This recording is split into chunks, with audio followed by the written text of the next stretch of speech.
আজ আমার শরীর অনেকটাই খারাপ। তারপরেও মেয়ে এসে বলছে, "মা, পিঠা বানিয়ে দাও।" তো মেয়ের আবদারে যে চলে আসলাম পিঠা বানাতে। প্রথমে আমি দুধের মধ্যে কিছু নারিকেল দিলাম। আর এটা আটা কিংবা ময়দা দিয়ে একটা ডো বানিয়ে নিচ্ছি।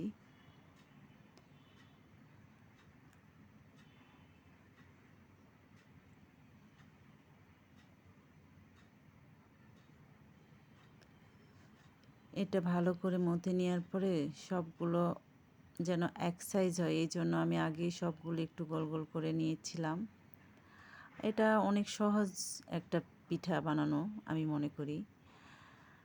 অনেক তাড়াতাড়ি হয়ে যায় পিঠাটা বানানো। দেখেন, এটাকে অনেকে চিরনি পিঠা বলে, অনেকে ঝিনুক পিঠা বলে। আসলে যে যে নামে আর কি বলে আর কি।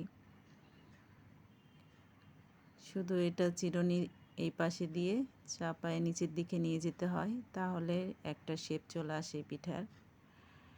কিছুটা ঝিনুকের মতো হয়, এই জন্য এটাকে মনে হয় ঝিনুক পিঠা বলে।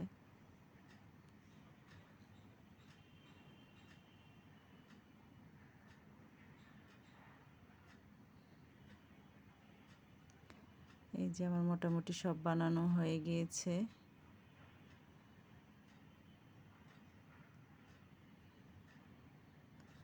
এখন এগুলো ভেজে নিলাম। সবগুলো লাল লাল করে ভাজতে হবে, একটু কড়া করে ভাজলেই বেশি ভালো হয় এটা। তো আমার সবগুলো ভাজা শেষ। এখন চিনির শিরার মধ্যে এগুলো দিতে হবে। এই যে আমার শিরা রেডি হয়ে গিয়েছে।